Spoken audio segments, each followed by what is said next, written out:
یاد رکھیں کہ حضور صلی اللہ علیہ وآلہ وسلم نے صاف طور پر بتایا کہ اگر کوئی انسان جنت میں جا رہا ہے، مثال کے طور پر اس کو جنت میں جانے کا پروانہ دے دیا گیا کہ اب تم جنتی ہو، جنت میں جاؤ، وہ خوشی خوشی اپنے پروانے کو لہراتا ہوا جنت کی طرف جا رہا ہوگا. جنت کے دروازے میں ایک قدم اس کا رکھ گیا ہوگا، ایک قدم جنت کے اندر میں ہوگا، ایک قدم اس کا باہر ہوگا. اب اگر اس کا ایک بھی گناہ ظاہر ہو جاتا ہے، اب بھی اگر اس کا ایک گناہ کبیرہ کسی بھی طرح سے آ جاتا ہے تو اس کو جنت سے واپس بلا لیا جائے گا اور اس کو منہ کے بل گھسیٹتے ہوئے جہنم میں ڈال دیا جائے گا. صرف ایک گناہ کی بات بتا رہے ہیں آپ کو. اگر کوئی انسان سے ایک گناہ کبیرہ ہو جاتا ہے تو اس کی یہ سزا ہے، ایک گناہ اس کے لیے کافی ہے کہ اگر کوئی انسان جنت میں جا رہا ہوگا تو اس کو منہ کے بل گھسیٹتے ہوئے جہنم میں ڈال دیا جائے گا، صرف ایک گناہ کی بدولت. گناہ کبیرہ میں جھوٹ بولنا بھی آتا ہے، چغلی کرنا بھی آتا ہے، غیبت کرنا بھی آتا ہے، ایک دوسرے کی برائی کرنا بھی آتا ہے. جبکہ حضور صلی اللہ علیہ وسلم نے صاف طور پہ کہہ دیا کہ مومن جھوٹا نہیں ہو سکتا ہے، اور ہم کہتے ہیں کہ ہمیں نبی سے محبت ہے.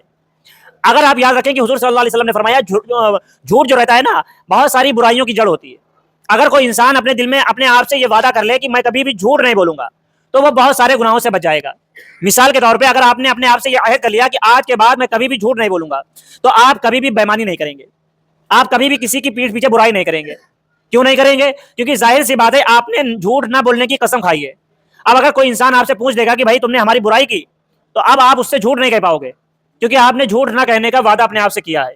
اب ظاہر سی بات ہے آپ اسے جھوٹ کہہ نہیں پاؤ گے، سچ کہہ نہیں سکتے، تو وہاں پر کیا کرو گے؟ آپ اس برائی کو چھوڑ دو گے. اسی طرح سے آپ اگر کوئی کاروباری کام کرتے ہیں اس میں آپ ملاوٹ کرتے ہیں تو ملاوٹ کرنا چھوڑ دو گے. بھائی ظاہر سی بات ہے کوئی بھی چیز ہوگی، مان لیجیے مثال کے طور پہ آپ دودھ بیچتے ہیں یا آپ اناج بیچتے ہیں یا کوئی بھی کام میں آپ خرید و فروخت کرتے ہیں تو اس میں اگر آپ دو نمبری کرتے ہیں، غلط چیزیں ملاتے ہیں، تو اگر سامنے والا گراہک آپ سے اگر پوچھ دے گا کہ بھائی اس میں ملاوٹ تو نہیں کی ہے، اگر آپ جھوٹ نہیں بولتے ہوگے تو وہاں پر آپ کیا کرو گے؟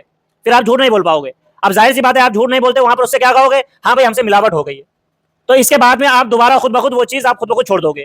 تو اس طرح سے جھوٹ بولنے سے آپ ایسی چیزوں سے بچ جاؤ گے. اسی طرح سے آپ نے کسی کے ساتھ زنا کیا یا آپ نے کوئی ایسا کام کیا جو چھپ کر کیا گیا یا چوری کی یا آپ نے سود لیا. اب ظاہر سی بات ہے یہ کام ایسے، یہ گناہ ایسے ہوتے ہیں جو انسان اکیلے میں کرتا ہے، تنہائی میں کرتا ہے، لوگوں سے چھپا کر کرتا ہے. اب ظاہر سی بات ہے آپ کسی کے سامنے جھوٹ بولنے کے لیے آپ نے اپنے آپ سے عہد کیا کہ ہم جھوٹ نہیں بولیں گے، تو آپ یہ گناہ نہیں کرو گے. کیوں نہیں کرو گے؟ آپ کے دل میں یہ بات رہے گی کہ اگر ہم سے یہ سوال کر دیا گیا کہ تم نے زنا کیا، تم نے چوری کی، تو ہم اس کا جواب نہیں دے پائیں گے. تو ظاہر سی بات ہے آپ ان تمام گناہوں کو بھی چھوڑنے پر مجبور ہو جاؤ گے. تو یہاں پر ہمیں کیا بات سمجھ میں آتی ہے کہ اگر کوئی انسان، نبی نے یہ بات کیوں کہی؟ اسی لیے کی کہ اگر کوئی انسان صرف جھوٹ بولنا چھوڑ دے گا تو بہت سارے ایسے گناہ ہیں جو اپنے آپ اس سے چھوٹ جائیں گے. لیکن ہم آج جھوٹ سب سے زیادہ بولتے ہیں. حضور صلی اللہ علیہ وسلم کی بات پر جب ہم کہتے ہیں ہمیں نبی سے محبت، ہمیں نبی سے محبت ہی نہیں ہے. اگر صحیح معنوں میں ہم نبی سے محبت کرتے ہوں گے تو ہم جھوٹ نہیں بولیں گے.